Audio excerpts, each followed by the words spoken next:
अब कहते हैं तद भेदान क्रमेण आह। अब तक आचार्य ने काव्य प्रयोजन, काव्य कारण और उस काव्य के स्वरूप को बताया। अब कहते हैं कि जब काव्य का हमने स्वरूप बता दिया है, तो काव्य का स्वरूप बताने के बाद तद भेदान, उसके भेदों को, किसके भेदों को? काव्य के भेदों को क्रमेण आह, क्रम से कहते हैं। क्रम से कहते हैं मतलब प्रधानतया अप्रधानम प्रति, प्रधान से प्रधान की ओर जो भेद हैं काव्य के, उनको वो कहते हैं, उस काव्य के भेद को कहते हैं। तो कौन से हैं वो? पहला है इदम उत्तमम अतिशयिनी व्यंग्ये वाच्या ध्वनिर्बुधैः कथितः। इदम बुधैः ध्वनि कथितः। यह जो काव्य है, इदमिति काव्यम, यह काव्य जो है, कौन सा काव्य? बुधैः, विद्वानों के द्वारा, काव्य तत्व को जानने वाले लोगों के द्वारा, ध्वनि कथितः, ध्वनि रूप में कहा गया है। यह काव्य का भेद। कौन सा भेद है ये? तो उत्तम काव्य का भेद है। इदम उत्तमम, यह जो उत्तम काव्य है, अर्थात काव्य के स्वरूप को बताने के बाद उसके भेद को बताते हुए सबसे पहले कहते हैं कि वो काव्य 3 प्रकार के होते हैं: उत्तम काव्य, मध्यम काव्य और अधम काव्य। तो उनमें जो उत्तम है, उस उत्तम काव्य का लक्षण लिखते हुए बताते हैं, इदम उत्तम अतिशयिनी व्यंग्ये वाच्या ध्वनिर्बुधैः कथितः। इदम उत्तमम, यह उत्तम काव्य होता है, या यह काव्य उत्तम होता है। कैसा? तो कहते हैं वाच्यात व्यंग्ये अतिशयिनी सति इदम उत्तमम बुधैः ध्वनिः कथितः। वाच्यात व्यंग्ये अतिशयिनी, वाच्य से, व्यंग्ये, व्यंग्य में, अतिशयिनी सति, वाच्य से व्यंग्य अतिशयित होने पर, उत्कृष्ट होने पर, ज्यादा प्रभावशाली होने पर, ग्रेटर होने पर, इदम उत्तमम, यह उत्तम काव्य होता है। और विद्वान लोग उस उत्तम काव्य को ध्वनि कथितः, विद्वान लोगों के द्वारा इसी उत्तम काव्य को ध्वनि काव्य कहा जाता है। स्पष्ट है? ये जो काव्य के भेद हैं वो 3 भेद हैं: उत्तम काव्य, मध्यम काव्य और अधम काव्य। उनमें जो पहला उत्तम काव्य है, वह उत्तम काव्य वाच्य से व्यंग्य के ज्यादा प्रबल होने पर, ज्यादा उत्कृष्ट होने पर, ज्यादा प्रभावशाली होने पर होता है। अर्थात वाच्य से ज्यादा व्यंग्य प्रभावशाली होने पर उत्तम काव्य कहलाता है।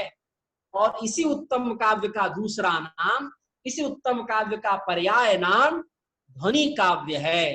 किसने कहा है ध्वनि काव्य? बुधैः, काव्य तत्व को जानने वाले जो अन्य लोग हैं, अन्य आचार्य हैं, उन लोगों ने इसे ध्वनि कहा है।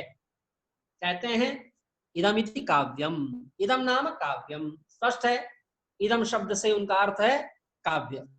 बुधैः, बुधैः कौन है? व्याकरणैः, वैयाकरणैः। आचार्य मम्मट वैयाकरणों को वस्तुतः विद्वान मानते हैं, और अन्य ध्वन्यालोक आदि काव्य शास्त्रीय ग्रंथों में भी वैयाकरणों को अत्यंत प्रधानता दी गई है। प्रथमे ही विद्वांसो वैयाकरणाः, ऐसा कहा गया है। तो आचार्य मम्मट कहते हैं कि अगर वाच्य से ज्यादा व्यंग्य अतिशयित हो जाए, प्रभावशील हो जाए, तो वैयाकरणों के द्वारा, विद्वानों के द्वारा उस उत्तम काव्य को ध्वनि नाम से जाना जाता है, कहा जाता है। कहते हैं प्रधान भूत स्फोट रूप व्यंग्य व्यंजकस्य शब्दस्य ध्वनिरिति व्यवहारः कृतः। उन लोगों ने ध्वनि किसे कहा है? तो कहते हैं प्रधान भूत स्फोट रूप। स्फोट सिद्धांत व्याकरण का सिद्धांत है, और विमर्श इस पर जो है आवश्यक है। तो प्रधान भूत जो स्फोट है, उस प्रधानभूत स्फोट का व्यंग्य व्यंजकस्य, कैसा, जो व्यंग्य है और व्यंजक है। व्यंग्य मतलब व्यंग्य अर्थ, और व्यंजक मतलब व्यंजक शब्द, व्यंग्य को जन्म देने वाला, अर्थात व्यंग्य को उत्पन्न करने वाला जो शब्द है वह है व्यंजक, और व्यंजक शब्द से निकलने वाला जो अर्थ है वह है व्यंग्य अर्थ। तो प्रधान भूत स्फोट रूप व्यंग्य व्यंजकस्य, उस व्यंग्य और व्यंजक उन दोनों का प्रधान भूत जो स्फोट होता है, अथवा प्रधान भूत स्फोट जो व्यंग्य और व्यंजक का जनक होता है, ऐसे उसको ध्वनि कहा है। शब्दस्य ध्वनिति व्यवहार कृतः, ऐसे शब्द को उन्होंने ध्वनि कहा है। ऐसा शब्द जो व्यंग्य व्यंजक का जनक हो और प्रधान भूत स्फोट हो, अर्थात स्फोट सिद्धांत, अनुरणन सिद्धांत, ये ध्वन्यालोक में बड़ी विस्तृत चर्चा आई है। और स्फोट सिद्धांत जो है अनुरणन रूप में भी होता है। जैसे मान लीजिए किसी मंदिर में जो है कोई घंटा नाद जो है हो रहा है, तो घंटा नाद होता है और घंटा नाद के साथ उसका अनुरणन होता है, तो अनुरणन जो है उस स्फोट के एक अंग के रूप में आता है। तो प्रधान भूत जो स्फोट है, जो कि व्यंग्य व्यंजक का जनक है, ऐसे उस शब्द को उन्होंने ध्वनि कहा है। तात्पर्य इसका ये हुआ कि वैयाकरणों की जो ध्वनि है वह स्फोट प्रधान है, और हमारी जो ध्वनि है अर्थात काव्य शास्त्रीय जो ध्वनि है वह व्यंग्य व्यंजक प्रधान है। इसलिए तथापि वैयाकरणों ने वहां पर स्फोट की प्रधानता देते हुए उसे ध्वनि शब्द कहा है, और हमारा ध्वनि व्यंग्य व्यंजक प्रधान है। फिर कहते हैं ततस्तन्मतानुसारिभिः अन्यैरपि न्यक, बढ़ा दीजिए सर, ततस्तन्मतानुसारिभिरन्यैरपि न्यक भावित वाच्य व्यंग्य व्यंजन क्षमस्य शब्दार्थ युगलस्य, और ततः उसके बाद तन्मतानुसारिभिरन्यैः अपि, उन वैयाकरणों के जो अन्य मतावलंबी थे उन मतावलंबियों ने भी, अर्थात हो सकता है काव्य शास्त्रीय आचार्य रहे हो जो कि मूलतः वैयाकरण रहे हो, ऐसे मूलतः वैयाकरण काव्य शास्त्रीय आचार्यों के द्वारा भी, या उन वैयाकरणों के मतानुयायियों के द्वारा भी, अन्य के द्वारा भी न्यग भावित वाच्य व्यंग्य व्यंजन क्षमस्य शब्दार्थ युगलस्य ध्वनिरीति व्यवहारः कृतः, पूर्व से अन्वय हो जाएगा। उनके मतानुलंबियों ने भी शब्दार्थ युगल को बाद में ध्वनि माना। कैसे? तो न्यक भावित का तात्पर्य हुआ जो उस पूर्व प्रधान पदार्थ को सामान्य रूप से बताने के बाद वाच्य अर्थात सामान्य उस वाच्यर्थ को, व्यंग्य मतलब व्यंग्यार्थ को, और व्यंजन क्षमस्य अर्थात व्यंजन की क्षमता वाला वह शब्द अर्थात व्यंजक शब्द को, इन सब में भी उन्होंने, इन सब से युक्त शब्दार्थ युगल में भी उन मतावलंबियों ने यहाँ पर ध्वनि शब्द का प्रयोग किया। इसका उदाहरण देते हैं उत्तम काव्य का। सर आगे बढ़िए। निःशेषच्युत चंदनम स्तनतटम निर्मृष्टरागोधरो नेत्रे दूरमनंजने पुलकिता तन्वी तवेयं तनुः मिथ्यावादिनी दूति बांधव जनस्याज्ञात पीड़ागमे वापीं स्नातु मितो गतासि न पुनस्तस्याधमस्यांतिकम्। प्रसंग समझ लीजिए क्या है। प्रसंग है एक नायिका है, वह एक प्रेमी या नायक से प्रेम करती है और बहुत दिनों से वह नायक उससे मिला नहीं है, तो उसकी खोज खबर लेने के लिए वह नायिका अपनी एक सखी को, सहेली को उसके पास भेज देती है। और वह प्रेमी जो है इतना निकृष्ट प्रकृति का, अधम प्रकृति का होता है कि वह संदेश देने गई उस दूती, सखी या सहेली के साथ ही प्रेम प्रसंग स्थापित कर लेता है। यह प्रसंग है। और जब वह दूती वहां से प्रेम प्रसंग समाप्त करके इस सहेली के पास पुनः आती है, तो उसके शरीरावस्था को देख करके वह जो नायिका है, वह नायिका साक्षात आरोप न लगा करके कि तूने मेरे साथ जो है उचित नहीं किया, तूने धोखा दिया इत्यादि व्यंग के माध्यम से जो है वह उसे उलाहना देती है। वो क्या है वो देखिए आप। तो कहती है निःशेषच्युत चंदनम स्तन तटम, हे दूती तुम्हारे स्तनों का तट प्रदेश निःशेष च्युत चंदन हो गया है, अर्थात चंदन से रहित हो गया है।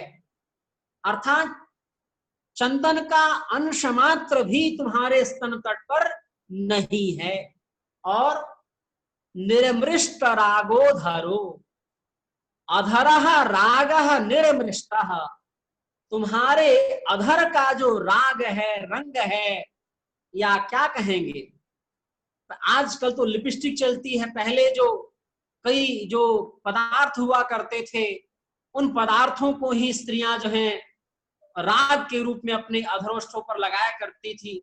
आपने फिल्म देखी होगी बाहुबली, उसमें जो है बड़ा सुंदर उसका वर्णन दिखाया गया है, चित्रण वैसा ही चित्रण है। तो वो कहती है कि अधर, जो अधर अर्थात नीचे वाले होंठ, और ओष्ठ मतलब ऊपर वाला ओष्ठ।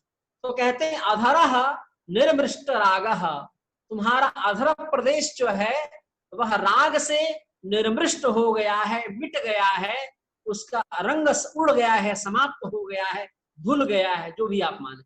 और नेत्रे दूरम अनंजने, नेत्रे अनंजनम दूर, दूरम अनंजने, नेत्र का जो दूर प्रांत है, दोनों नेत्रों के जो दूर प्रदेश है, दूर प्रदेश मतलब अंतिम प्रदेश, क्या कहेंगे उसको, कनखी, नेत्रों के अंतिम प्रदेश जो कनखी होती है, जहां पर प्रायः महिलाएं काजल का वो एक लाइन खींच देती हैं, उसे नेत्र का दूर प्रांत कहा जाता है।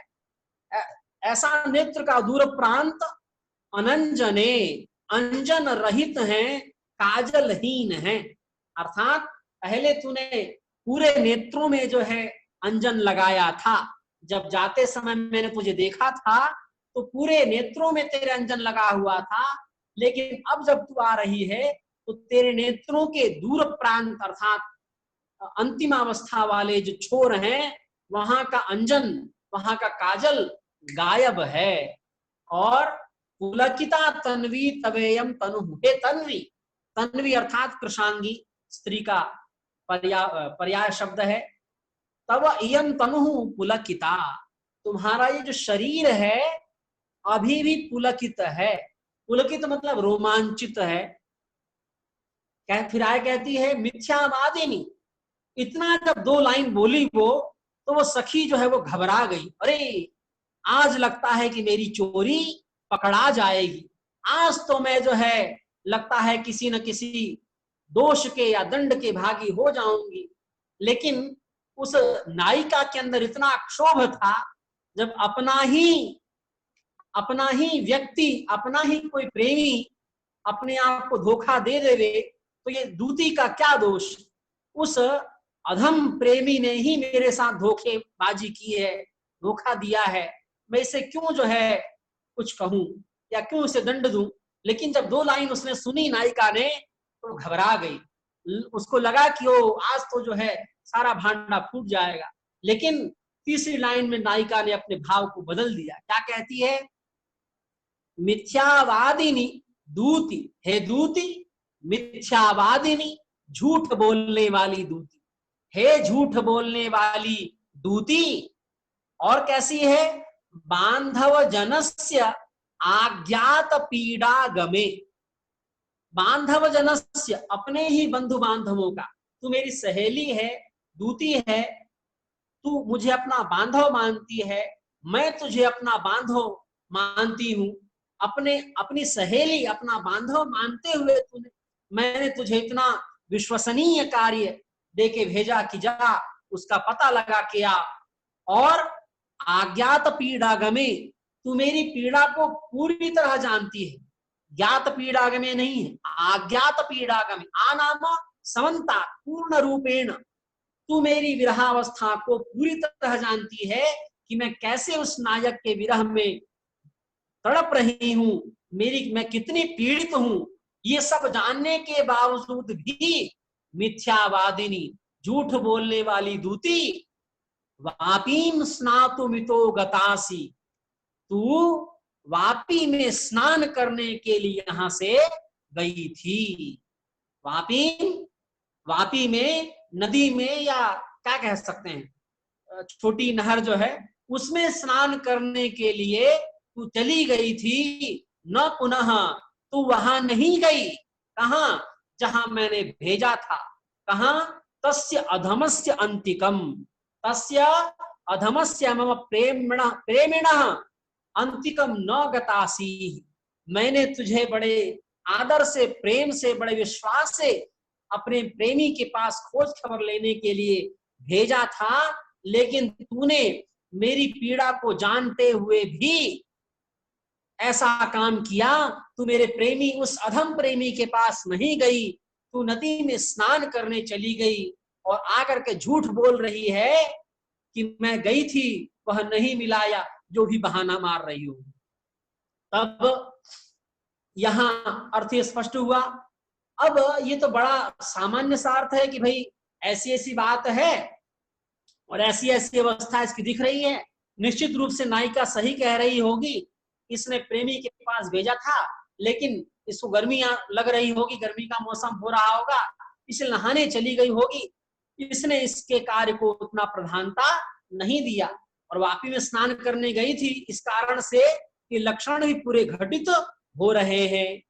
नदी स्नान करने से जो जो लक्षण घटित होते हैं, स्तन प्रदेश का जो है चंदन मिट जाता है, अधर का राग मिट जाता है, नेत्र का कज्जल मिट जाता है, और तन शरीर जो है पुलकित होता है, ये सब लक्षण दिखाई दे रहे हैं। तो इसमें व्यंग्य कहाँ है?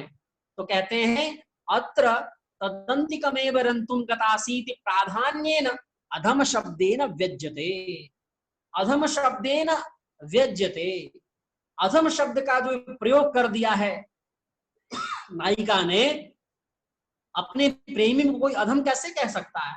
जिस प्रेमी के प्रेम में वह तड़प रही है, विगलित हो रही है, ऐसे प्रेमी को जो अपने प्राणों से अधिक प्रिय मानती हो, ऐसे प्रेमी को अधम क्यों कहेगी?